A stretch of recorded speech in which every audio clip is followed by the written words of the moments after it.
Et salut et bienvenue dans cette nouvelle vidéo où on va parler de portage salarial, parce que c'est un peu le terme à la mode en ce moment. Pour ceux qui n'aiment pas du tout l'administratif, etc., ça peut être un très bon moyen de se lancer. Et du coup, aujourd'hui, on est avec une spécialiste, donc Aurélie. Comment tu vas, Aurélie? Eh bien, écoutez, ça va très bien. Alors, toi, tu es du coup donc salariée chez Portify, qui est Exactement. une société de portage salarial. Est-ce que tu peux nous raconter justement un peu ton rôle et comment ça se passe du coup actuellement chez Portify, par exemple? Ok. Alors, moi, mon rôle, donc moi, ça fait 5 ans, ouais, maintenant que je suis chez Portify. Mon rôle, c'est justement d'accompagner, en fait, les freelances dans leur activité. Et plus spécifiquement sur les personnes qui sont salariées et qui vont faire leur première expérience comme ça en freelance. Donc, ça fait ouais, 5 ans qu'on fait ça et ça fonctionne super bien.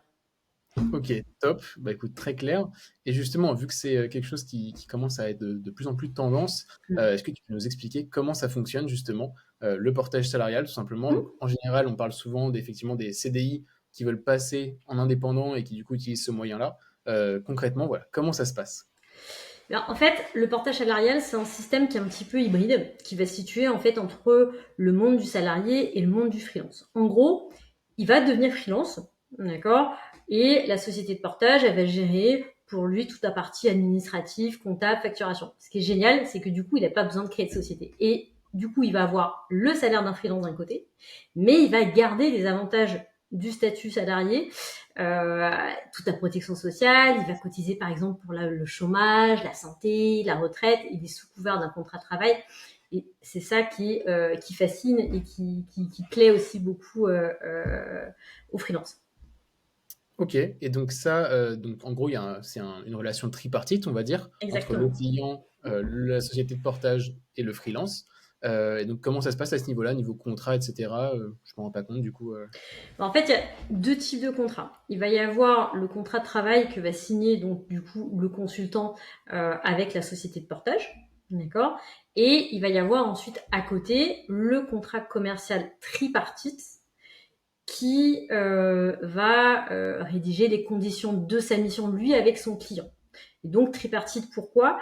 Parce qu'il y a les obligations du freelance, mais lui, sur sa prestation en lui-même. D'accord? Donc, c'est vraiment lui seul qui est responsable de sa prestation. La société de portage, qui est la structure finalement qui la représente, avec les obligations de cotisation sociale, etc., d'assurance, bien sûr, c'est très important, et les obligations du client, bien sûr, de payer les factures. Ok, bon, j'avoue que je suis un peu le débutant, hein, je fais semblant de poser les questions, alors que honnêtement, j'ai quand même pas mal étudié le sujet avant. J'ai même une petite vidéo d'ailleurs qui traîne. Mais enfin, c'est quand même ouais, quelque chose d'intéressant parce que justement, il y a beaucoup de gens qui se posent la question entre passer en indépendant, en solo ou Mm. passer par le portage. Est-ce que justement, il y aurait peut-être un type de profil ou un type de mission qui correspondrait mieux en portage? Est-ce que par exemple pour toi, alors j'imagine que c'est plutôt mission longue hein, dans l'idéal, mais est-ce qu'il y a des secteurs d'activité ou des choses où c'est quand même plus conseillé ou à l'inverse moins conseillé? Après, c'est vrai que le portage salarial, il s'apprête vraiment aux professions, aux métiers qui sont intellectuels. Après, en portage salarial, on peut porter un petit peu de tout, hein, sauf les professions à ordre, tout ce qui va être architecte, médecin, etc. Mais voilà, grosso modo, quand vous n'avez pas de stock ou autre, c'est finalement votre cerveau que vous vendez à votre client. Le portage salarial, ça s'y apprête. Quoi créer une société au final. Ok, top, très clair. Et justement, donc les gens qui passent en portage, je me posais la question, est-ce qu'ils restent longtemps en général? Parce qu'on parle souvent que c'est voilà, une transition, une première étape peut-être vers le statut d'indépendant. Ouais. Est-ce que, alors, pas des stats hein, officielles ou autres, mais est-ce qu'en général les gens restent longtemps ou ça fait du coup une bonne période de transition pour la suite, pour se rassurer, on va dire, en termes d'indépendance et de ne pas être isolé, ce genre de choses? Après, je te dirais que ça va dépendre des profils. Mais c'est vrai que quand je suis arrivée, moi, chez Portify, donc il y a 5 ans, j'avais l'habitude de dire, un freelance, quand il va être en portage salarial, il va peut-être être en portage 1 an et demi, 2 ans. Puis après, il va regarder un petit peu dans le rétroviseur. Il va se dire, OK, est-ce que je continue en portage? Est-ce que je crée ma société? Mais avec le recul, là, maintenant que ça fait 5 ans, je pense notamment à un porté, Pascal, si tu m'entends, 6 pour toi. Lui, en fait, ça fait 10 ans qu'il fait du portage salarial. Et il ne veut surtout pas entendre parler de création de société. Donc Ok. après, voilà. Ouais, bah après, il y a forcément pas mal de phobiques de l'administratif, hein. Je pense qu'on en est tous un petit peu, mais ouais, certains Depuis le plus que Covid, d'autres. on l'a vu, ouais. Depuis le En Covid, plus. on a vu que finalement le portage salarial séduit aussi beaucoup de freelance parce que finalement il y a quand même cette sécurité, ce qui Ouais, peut ouais, être c'est sûr. qui est non négligeable maintenant. Non, mais effectivement, c'est une option à prendre en compte. Mm. Tu as commencé à les évoquer justement un peu ces avantages. Est-ce que tu peux nous les relister justement si tu as, on va dire, des Ouais. bonnes idées en tête sur les différents Bah, avantages, pardon. les avantages du portage salarial finalement, c'est que c'est très simple à mettre en place. C'est très rapide et c'est sécurisé.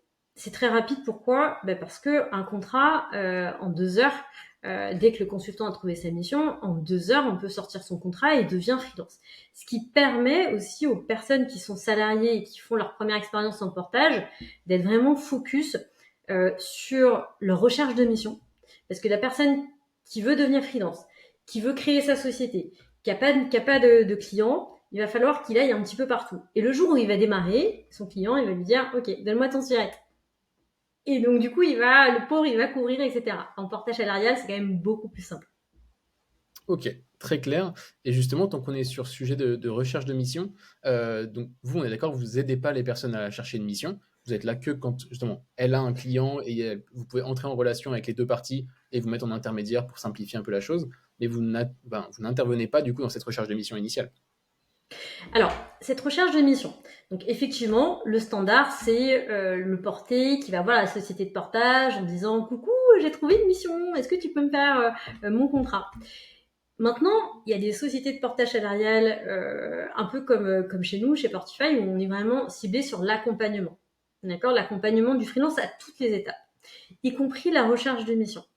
Après, c'est sûr, donc on n'est pas une ESN. Donc une société de portage ne va pas vendre un profil à une entreprise, d'accord? Par contre, on peut leur donner un coup de pouce du style tiens, je sais que ce partenaire-là, il recherche un profil comme toi. Si tu veux, je te mets en relation avec lui.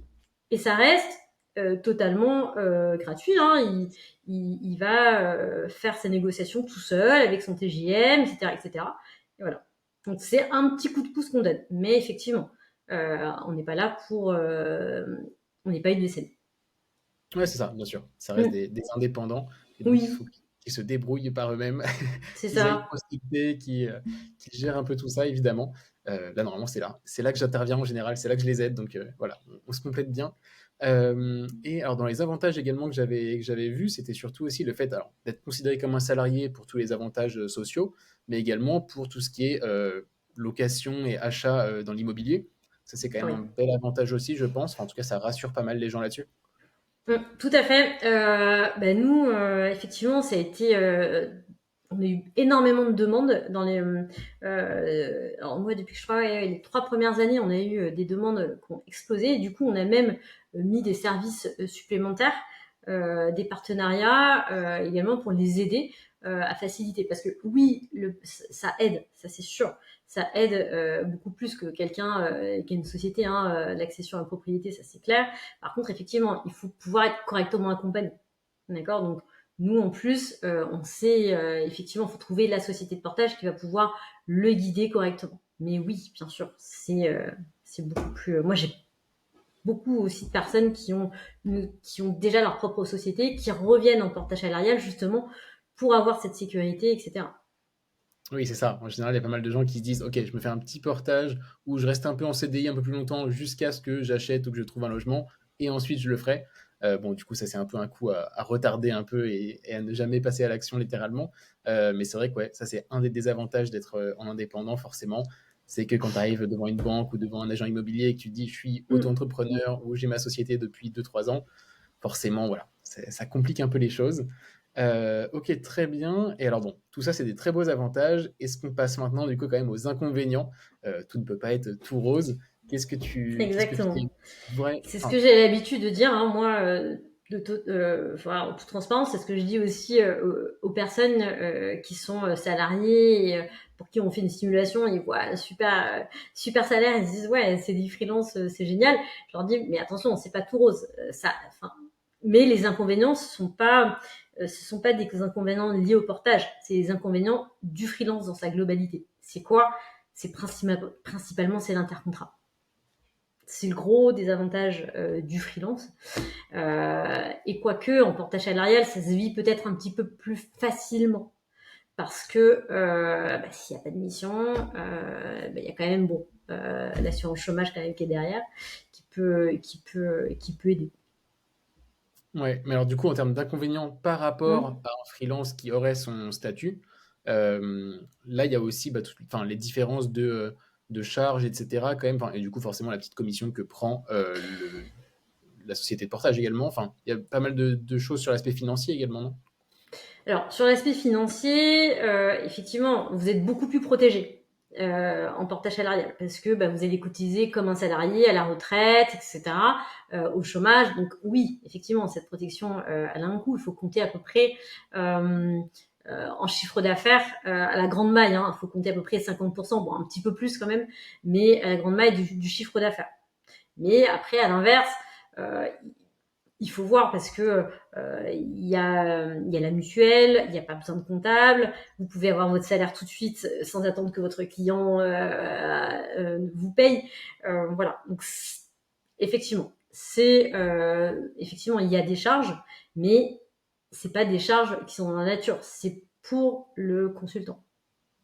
Ouais, c'est ça. C'est comme Mm. tu l'as dit, effectivement, c'est des assurances, des sécurités en plus, Ouais. donc on paye forcément.